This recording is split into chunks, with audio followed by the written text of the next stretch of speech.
Ilan na nanag-Grace? Nag-iisa na lang ngayon sa buhay si Nanay Grace Berdin. 67 taong gulang na taga-barangay Camino Nuevo dito sa lungsod ng Zamboanga. Kwento-kwento, Nay. Si Nanay Grace, isa na ngayong PWD o Persons with Disabilities, ay na-diagnose na may problema sa kanyang kalusugan.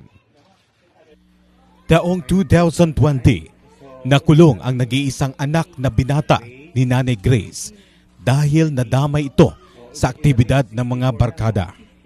Matindi ang pinagdadaanan ng mag-asawa sa nangyari sa kanilang nag-iisang anak na hindi nilang nakayanan ibigay ang piyansa na hiningian ng korte para sa pansamantalang kalayaan nito. Kung sa ba trabaho mo, Mr. sa una? Karpintero. Pero pag dire lang gud ka sa balay pag abot Dili, sa oh, trabaho. dili lang ko sa balay. Kung sa hindi ka matay, mami.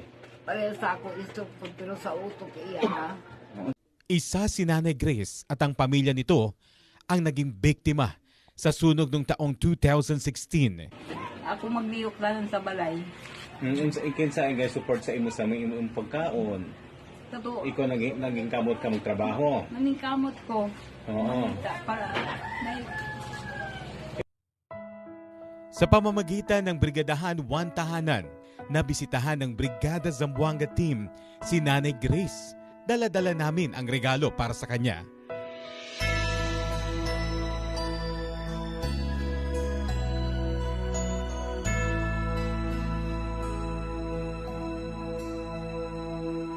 May kasama ka sa lahat ng panahon.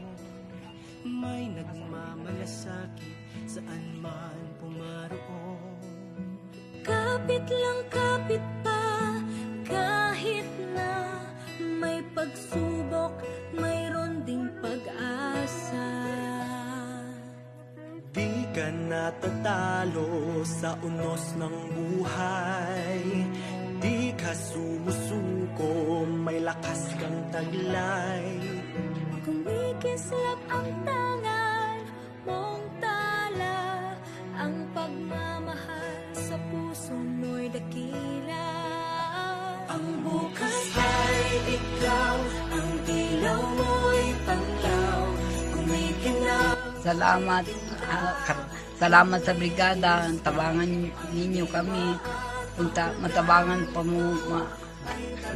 Dagan pa mo magtabang pares na mo pobre. Salamat kaayo, brigada. Salamat kayo sa brigada na natag mo sa pagtabang. Sana dagan yun mo matag matabang. Thank you kaayo, brigada. Ito, si Brigada Marco Polo Muta para sa Brigadahan 1 Tahanan, in the heart of changing lives. Brigada News.